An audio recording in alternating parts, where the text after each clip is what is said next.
Meu nome é Angélica, eu sou graduanda de Serviço Social e hoje a gente vai apresentar um seminário da cadeira de Movimentos Sociais, onde a gente vai falar de Keynes, certo? Eu vou pedir um pouquinho de paciência para vocês, porque tem muitas palavras em inglês e eu não sou muito habituada a falar em inglês, certo? E tem muitas datas também, então eu vou ter que dar uma olhadinha aqui nas datas para informar direitinho sobre a bibliografia de Keynes para vocês, certo?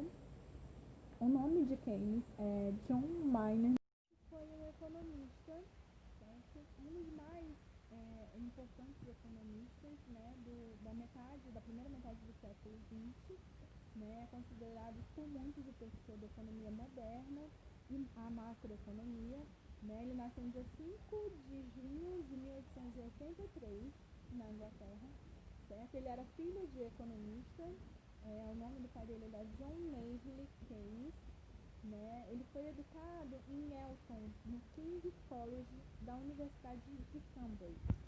Em 1905, ele se formou em matemática, certo? Recebendo orientação, né, de um professor, o Alfred Marshall, que aproximou Keynes cada vez mais do lado da economia, dos temas ligados à economia. Né? Em 1906, Keynes seguiu para a Índia, né, onde trabalhou no serviço de administração britânica, que resultou na publicação do seu primeiro livro, né, sobre economia, que foi Indian Policy and Finance, em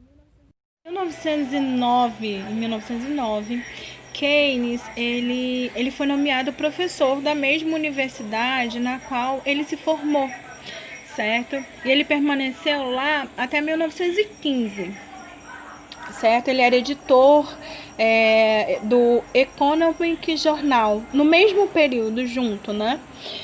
Até o ano de 1945, né? Ele trabalhou no Tesouro Britânico, preparando a delegação para negociar o Tratado de Versalhes, que foi de uma importância. Depois da derrota da Alemanha na Primeira Guerra Mundial, né, de 1914 a 1918, ele publicou As Consequências Econômicas da Paz, em 1919, né? E publicou também o Revision of the Tate, em 1922, Teoria Geral. Ele escreveu artigos em revistas e publicações especializadas, né, nesse artigo, e publicou o Treatise on Monetary Reform. Em 1930, ele publicou o Treatise on Money. Eu acho que é atrativos, como atrair dinheiro, alguma coisa assim, a tradução. Né? Em 1936, ele lançou uma das obras mais decisivas do período, né? Que era Teoria Geral do Emprego, dos Juros e da Moeda, no qual deu uma resposta definitiva à grave depressão econômica desencadeada em todo o mundo a partir da grande depressão da Bolsa de Valores, né, de Nova York. Em 1940, ele publicou um artigo, Como Pagar a Guerra, né, em que sugeriu, né, os mecanismos de poupança compulsória para por a economia da crise que se anunciava no pós-guerra, né? O prestígio alcançado por Keynes o levou por ser nomeado barão em 1942. Durante a Segunda Guerra Mundial, né, que foi de 1939 a 1945, Keynes envolveu-se em temas relacionados ao financiamento da guerra e ao restabelecimento do comércio internacional. Ele foi convidado a ingressar na Câmara de Lordes, né? No final da vida, ele exerceu uma influência direta sobre a política econômica de seu país como diretor do Banco da Inglaterra, né? E assessor do ministro do Tesouro. Né? Em 1944, ele presidiu a delegação britânica da Conferência de Bretton Woods, o que contribuiu para dar formação ao Fundo Monetário Internacional. E veio a falecer em Furley, na Inglaterra, no dia 20 Oi, gente, eu vou dar aqui continuidade, né, ao que a gente já vem falando. Então, vou falar um pouco sobre Keynes, né, Keynes contra a ortodoxia liberal. Para começar a falar um pouco de Keynes, né, até porque é bem restrito, né, mas eu vou tentar ser bem breve e bem pontual sobre o pensamento dele, né, nessa ortodoxia liberal.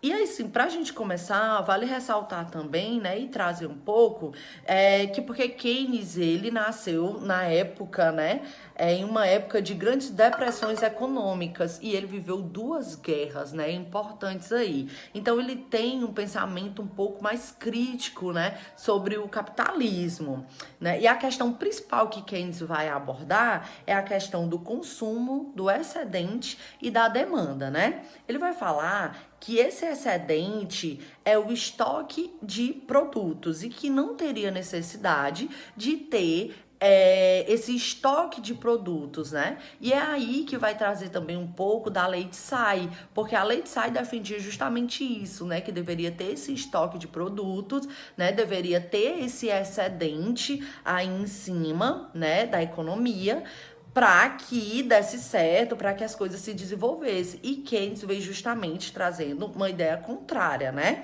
Ele vai falar que toda a sua produção gera a sua própria demanda, então não precisa de um excedente em cima dessa demanda, né? De acordo com o que se vai produzir, a demanda ela vai acontecendo, né? Sem precisar aí passar um pouco por cima, né? Ou ter um estoque muito grande de coisas que não no pensamento de Keynes não iria ter essa necessidade, né? Ele também vai falar em uma das partes do texto que é a demanda que determina a oferta de bens e não o contrário, né? Então, a partir dessa demanda é que a oferta, né, de bens vai acontecendo e, consequentemente, o consumo, né? E através desse consumo é que ele relata também que a economia ela vai se movimentando, o Estado vai crescendo, né? Nem que seja assim algo a longo prazo, né? Mas você tendo um pensamento assim, a oferta e a demanda de mercadoria,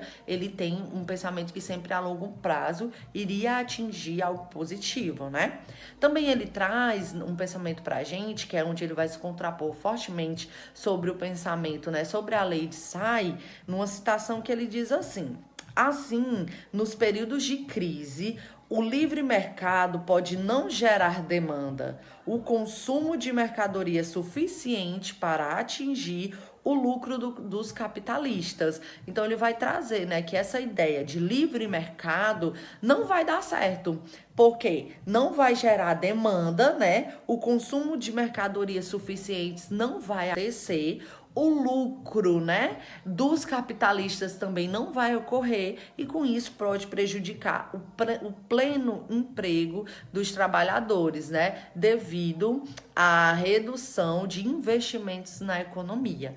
Então, ele defendia essa ideia. E trazendo um pensamento para que a gente entenda bem mais forte, né, sobre a economia, sobre essa movimentação que deveria acontecer entre o lucro dos capitalistas e os trabalhadores, ele traz uma ideia também de que o Estado poderia ser bem interventivo, né? E essa intervenção do Estado, ela acontece no seguinte, digamos que o Estado tem 10 milhões de reais, contrata uma empresa para poder fazer um aeroporto. Keynes, no pensamento dele, né, no pensamento keynesianista, os 10 milhões não iriam parar ali só na construção do aeroporto, não. A empresa, ela iria, né, contratar trabalhadores, né, esses trabalhadores iriam ganhar o seu dinheiro, né, com essas contratações, com o dinheiro na mão deles, o capital iria girar, né? Iria acontecer o consumo. E aí que tá o ponto, porque através dessa renda de empregos,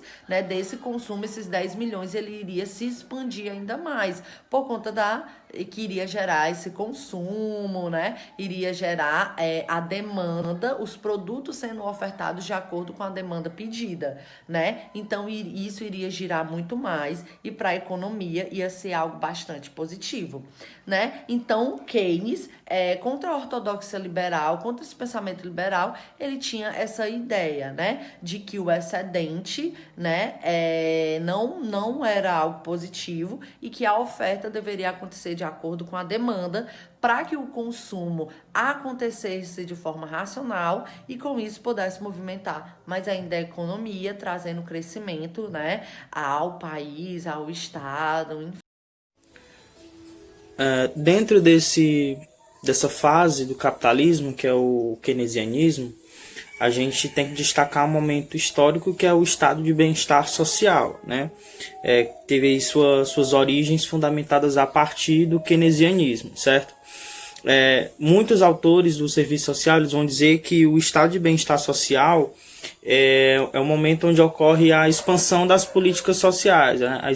A generalização das políticas sociais. E isso acontece justamente por conta do alargamento do Estado em relação às funções econômicas e políticas e sociais, certo? Então é um momento onde o Estado ele vai passar a regular a produção e a reprodução social, certo? E aí é importante dizer, nesse sentido, que o keynesianismo é a fase realmente onde se origina o estado de bem-estar social, mas houveram também outras características importantes, outros pontos históricos que foram importantes para esse momento que é o estado de bem-estar social. A gente pode destacar aqui, em primeiro, a luta de classes, certo, que houveram no século XIX, né, que permitiu com que a classe trabalhadora, né, tivesse um pouco mais de espaço em relação ao debate político. E também a gente pode destacar a fase do capitalismo monopolista, que é a quebra com aquela ideia do liberalismo clássico, onde o indivíduo, investindo somente em si mesmo, ele conseguiria desenvolver o seu capital, crescer economicamente. E a fase monopolista ela vem justamente quebrar com essa ideia de dizer que para que uma empresa conseguisse crescer, ela teria que desenvolver essa produção em massa e de forma muito rápida, para criar realmente buscar criar um monopólio e competir com as outras empresas de forma bem dura. Um outro ponto também é a Revolução Russa, né, de 1917, que permitiu trazer essa ideia socialista para as sociedades, principalmente na Europa, certo? Então, na tentativa de tentar conter esse momento, né, essas ideias socialistas, a burguesia e os chefes de Estado eles começam a ceder um pouco para a classe trabalhadora. E o grande estopim, assim, que é onde surge, né, a partir daí surge a ideia de Keynes, é a crise de 1929, que é tida como a crise mais severa, né?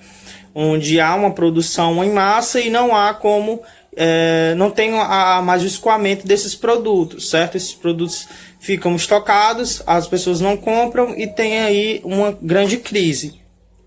E aí é importante a gente dizer que nesse momento é onde Keynes vem surgir como um grande teórico que vai buscar, vamos dizer assim, uma saída, né, tem essa teoria de saída em meio à crise, né? Ele defende que o Estado tem que regular essas relações econômicas, políticas e sociais, e aí os chefes de Estado, né, vão começar a incrementar em suas ideias a teoria de Keynes, né? Então por isso que Keynes é o grande teórico quando se fala de estado de bem-estar social.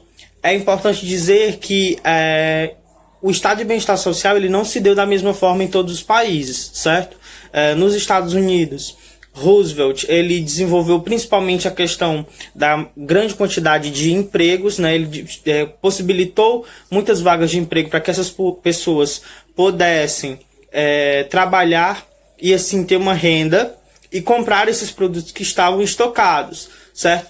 Dizer aqui também importante que a questão do estado de bem-estar social não quer dizer que não haviam problemas naquele momento, certo? Por exemplo, nesse período nos Estados Unidos a gente tinha um movimento